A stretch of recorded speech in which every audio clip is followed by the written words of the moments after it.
sugar beet is the Altissima group of cultivars of the common beet. It is a plant whose root contains a high concentration of sucrose and it is grown commercially for sugar production. Sugar beets and other beet cultivars, such as beetroot and chard, are members of Beta vulgaris subsp. vulgaris and share a common wild ancestor, the sea beet. In 2011, France, the United States, Germany, Russia, and Ukraine were the world's 5 largest sugar beet producers by mass, whilst by value Turkey takes the place of Ukraine. However, in 2010-2011, North America, Western Europe, and Eastern Europe did not produce enough sugar from sugar beets to meet overall demand for sugar, and were all net importers of sugar. The U.S. harvested 1,004,600 acres of sugar beets in 2008. In 2009, sugar beets accounted for 20% of the world's sugar production. Description: the sugar beet has a conical, white, fleshy root with a flat crown. The plant consists of the root and a rosette of leaves. Sugar is formed by photosynthesis in the leaves, and is then stored in the root. The root of the beet contains 75% water, about 20% sugar, and 5% pulp.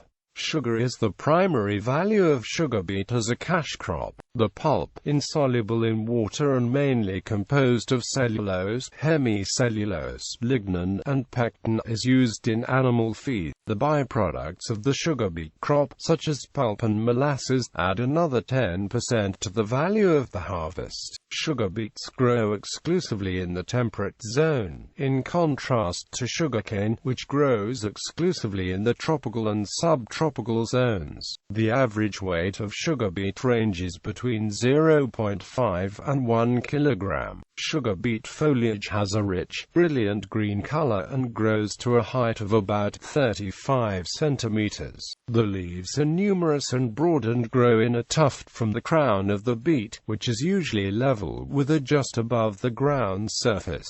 History: modern sugar beets date back to mid-18th century Silesia, where the King of Prussia subsidized experiments aimed at processes for sugar extraction. In 1747, Andreas Marggraf isolated sugar from beetroots and found them at concentrations of 1.3 to 1.6%. He also demonstrated that sugar could be extracted from beets that was the same as that produced from sugarcane. His student, Franz Karl Achard, evaluated 23 varieties of Mandelwurzel for sugar content and selected a local strain from Halberstadt in modern-day Saxony-Anhalt, Germany. Moritz Baron von Koppe and his son further selected from this strain for white conical tubers. The selection was named Weiss Schlesische Zuckerrübe, meaning white Silesian sugar beet, and boasted about a 6% sugar content. This selection is the progenitor of all modern sugar beets. A royal decree led to the first factory devoted to sugar extraction from beetroots being opened in Kuhnern, Silesia in 1801.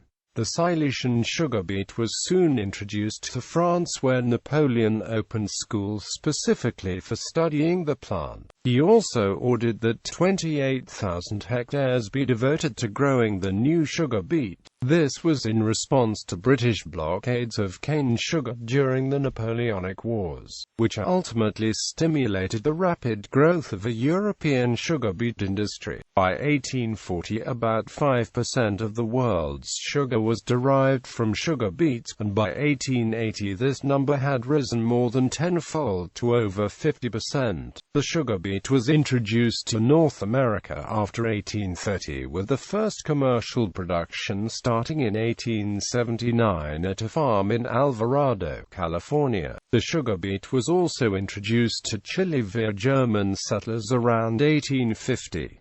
Creation: the beet root, when being boiled, yields a juice similar to syrup of sugar, which is beautiful to look at on account of its vermilion color. Quote, this was written by 16th-century scientist Olivier Desserres, who discovered a process for preparing sugar syrup from the common red beet. However, because crystallized cane sugar was already available and provided a better taste, this process never caught on. This story characterizes the history of the sugar beet. The competition between beet sugar and sugarcane for control of the sugar market plays out from the first extraction of a sugar syrup from a garden beet into the modern day. The use of sugar beets for the extraction of crystallized sugar dates to 1747, when Andreas Sigismund Markgraf, professor of physics in the Academy of Science of Berlin, discovered the existence of a sugar in vegetables similar in its properties to that obtained from sugarcane. He found the best of these vegetable sources for the extraction of sugar was the white beet. Despite Markgraf's success in isolating pure sugar from beets, the commercial manufacture for sugar did not take off until the early 19th century. Markgraf's student and successor Franz Karl Achard began selectively breeding sugar beet from the white Silesian fodder beet in 1784.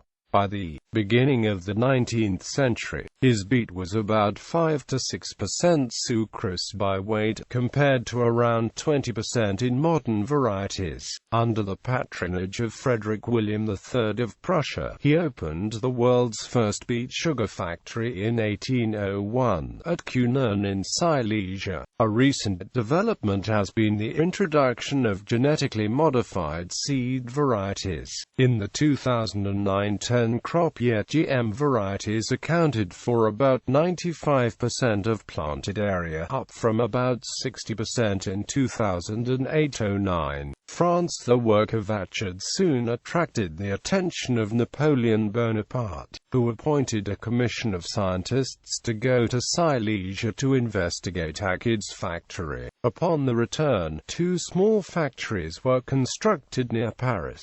Although these factories were not altogether a success, the results attained greatly interested Napoleon. Thus, when 2 events, the blockade of Europe by the British Navy and the Haitian Revolution against his brother-in-law, made the importation of cane sugar untenable, Napoleon seized the opportunity offered by beet sugar to address the shortage. In 1811, Napoleon issued a decree appropriating 1 million francs for the establishment of sugar schools, and compelling the farmers to plant a large acreage to sugar beets the following year. He also prohibited the further importation of sugar from the Caribbean effective in 1813. The number of mills increased considerably during the 1820s and 1830s, reaching a peak of 543 in 1837.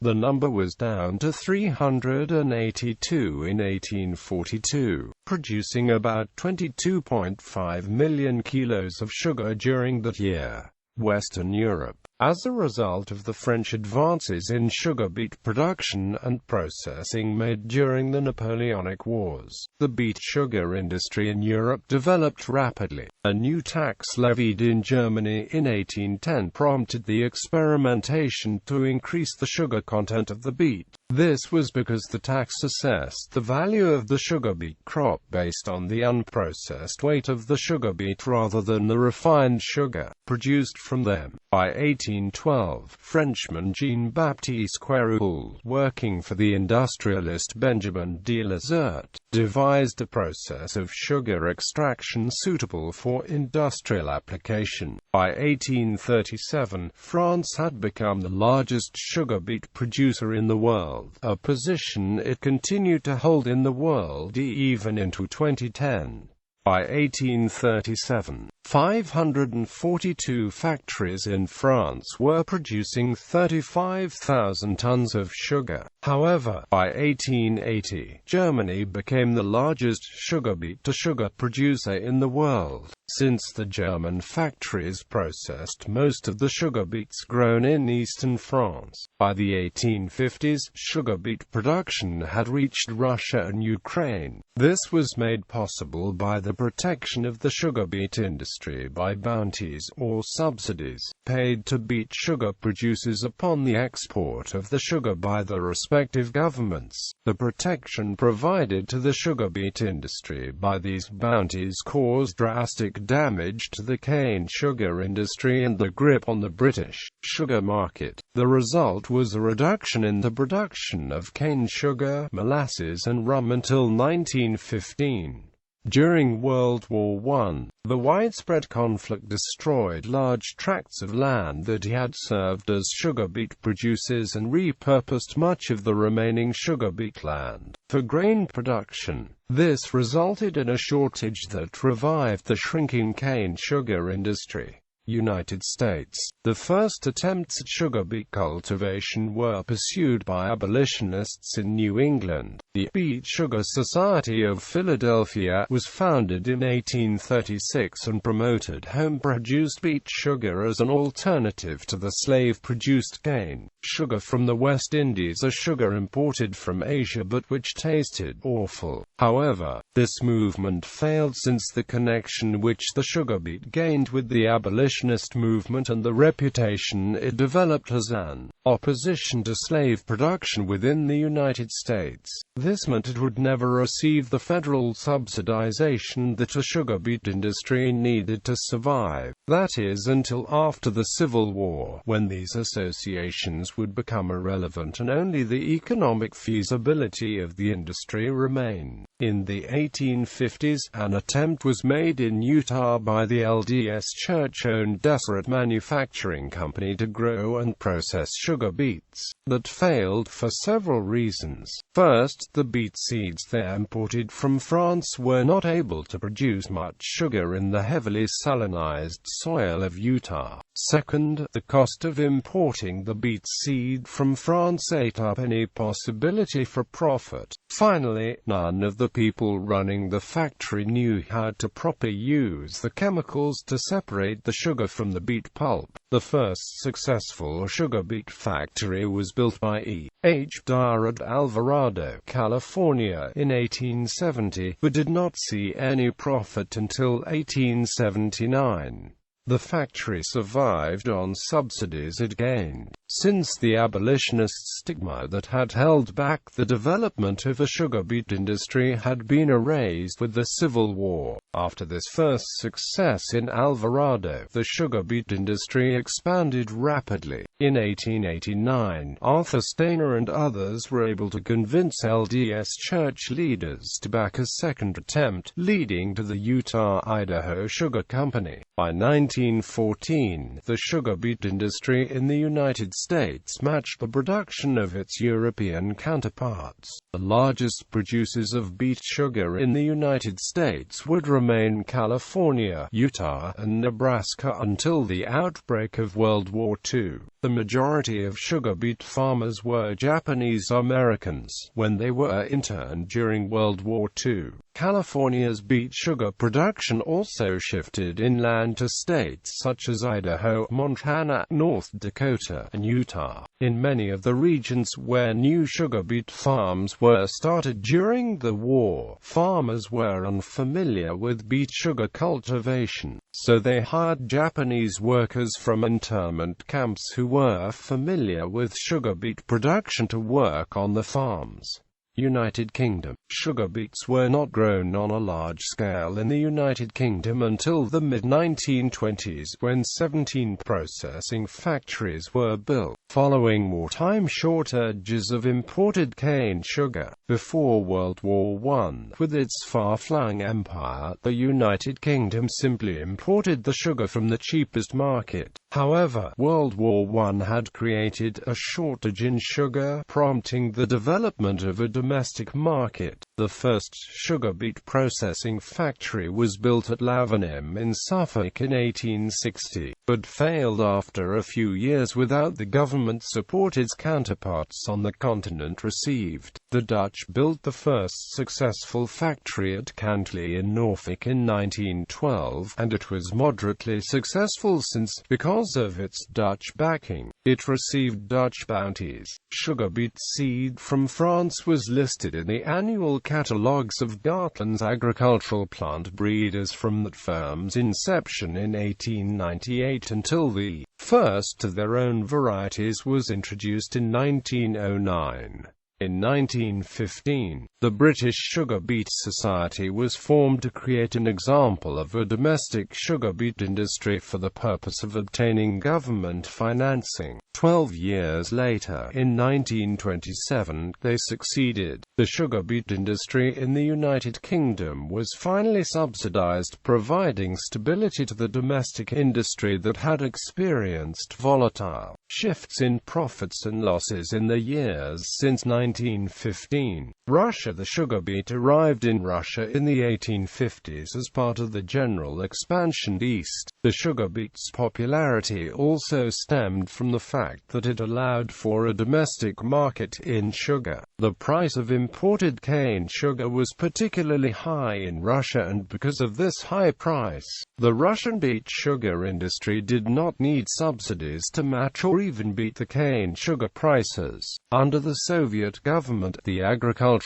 production of Russia was fairly stagnant. However, the sugar beets saw small increases in production. Despite the low rate of growth in production during the Soviet period, some particularly impressive advancements were made in seed development, of which the most useful was the development of a frost-resistant sugar beet, further expanding the growing range of the sugar beet culture. The sugar beet, like sugarcane, needs a peculiar soil and a unique climate for its successful cultivation. The most important requirement is the soil must contain a large supply of plant food, be rich in humus, and have the property of retaining a great deal of moisture. A certain amount of alkali is not necessarily detrimental, as sugar beets are not especially susceptible to injury by some alkali. The ground should be fairly level and well drained, especially where irrigation is practiced, while the physical character is of secondary importance, as generous crops are grown in sandy soil as well as in heavy loams. Still, the ideal soil is a sandy loam, i.e. a mixture of organic matter, clay and sand. A subsoil of gravel, or the presence of hard pan, is not desirable, as cultivation to a depth of from 12 to 15 inches is necessary to produce the best results. Climatic conditions, temperature, sunshine, rainfall and winds have an important bearing upon the success of sugar beet agriculture. A temperature ranging from 15 to 21 degrees Celsius during the growing months is most favorable. In the absence of adequate irrigation, 460 millimeters of rainfall are necessary to raise an average crop. High winds are harmful, as they generally cross the land and prevent the young beets from coming through the ground. The best results are obtained along the coast of Southern California, where warm, sunny days succeeded by cool, foggy nights seem to meet sugar beets' favored growth conditions. Sunshine of long duration but not of great intensity is the most important factor in the successful cultivation of sugar beets. Near the equator, the shorter days and the greater heat of the sun sharply reduce the sugar content in the beet.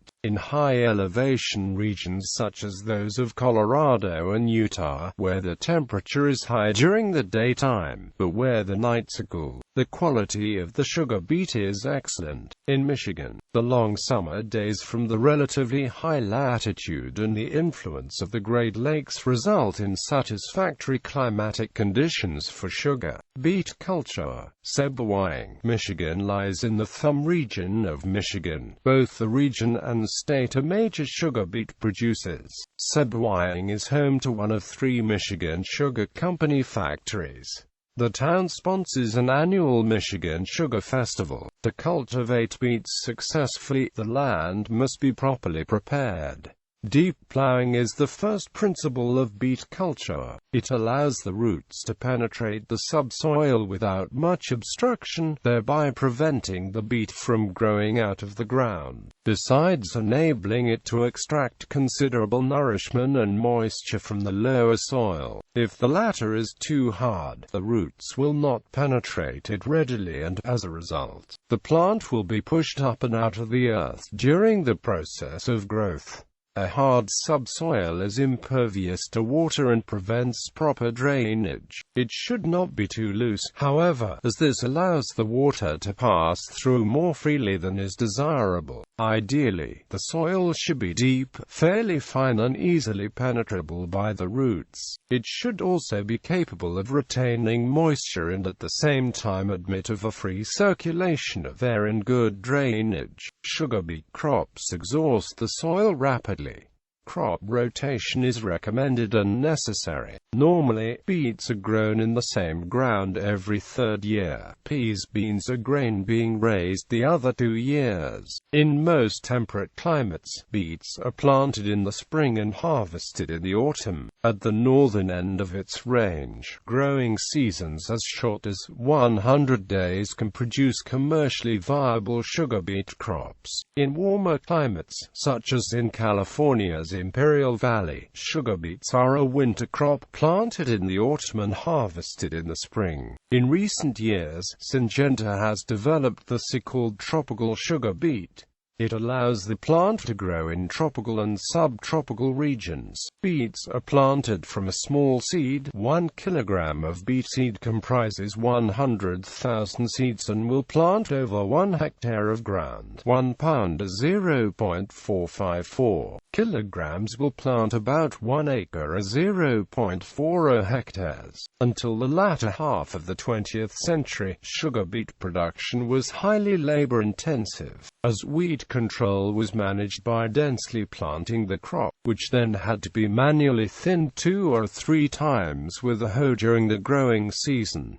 Harvesting also required many workers. Although the roots could be lifted by a plow-like device which could be pulled by horse steam, the rest of the preparation was by hand. One laborer grabbed the beets by the leaves, knocked them together to shake free loose soil, and then laid them in a row, root to one side, greens to the other. A second worker equipped with a beet hook followed behind, and would lift the beet and swiftly chop the crown and leaves from the root with a single action. Working this way, he would leave a row of beets that could be forked into the back of a cart. Today, mechanical sowing, herbicide application for weed control, and mechanical harvesting have displaced this reliance on manual farm work. A root beater uses a series of blades to chop the leaf and crown from the root. The beet harvester lifts the root and removes excess soil from the root in a single pass over the field. A modern harvester is typically able to cover 6 rows at the same time. The beets are dumped into trucks as the harvester rolls down the field, and then delivered to the factory.